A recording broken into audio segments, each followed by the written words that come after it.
और अगर हम बात करें तो कंटिन्यू लगातार हमारे साथ है HD लोकगीत यानी कुसुम त्रिपाठी भाभी जी हैं, और आप लोग इनके फेसबुक और यूट्यूब को जरूर देखिएगा। जब बीच बीच में इस समय थोड़ा सा सबके बहुत कम वीडियो चलता हुआ, लेकिन चलेगा, चिंता मत करिएगा, आएगा समय, एक न एक दिन समय बदलेगा। देखिए मेरे साथ लोकगीत HD कुसुम त्रिपाठी भाभी हैं। तो भाभी आप इनसे पहचान सुन के किना है, अपना नाम बता देता है आप? जरूर भाई, इनके चैनल पर सब जाया ठीक है। तो आज कुसुम भाभी आप कहा नहीं है, हाँ सुना दे भाभी। कुसुम त्रिपाठी भाभी से बहुत प्यार दुलार मिलता रहता है इनका हमेशा, और गाएंगी कैसे सुने भाभी, गजब।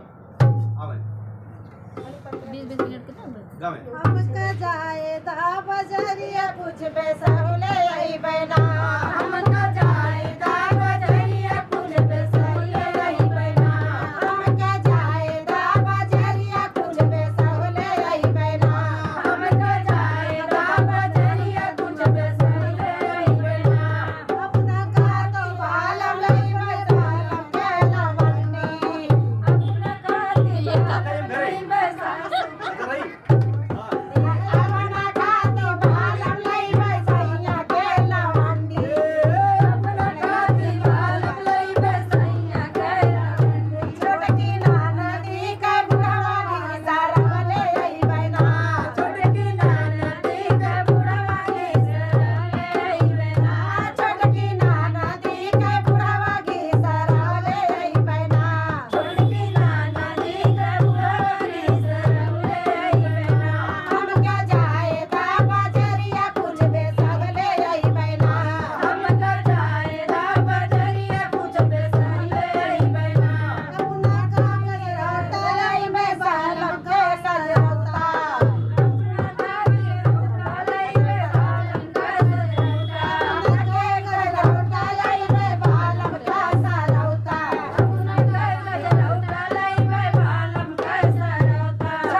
बेसहुले आई बना, हमका जाए दा बजरिया कुछ बेसहुले आई बना,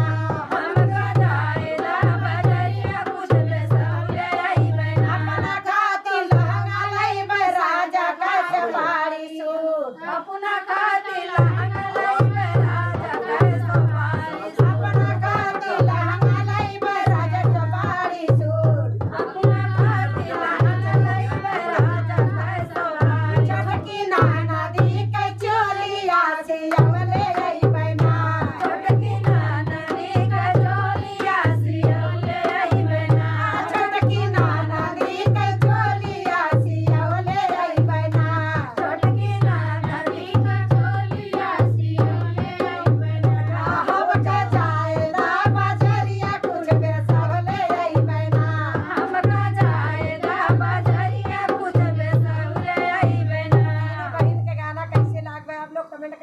चलिए बहुत बहुत धन्यवाद। हाँ भैया बताओ यार।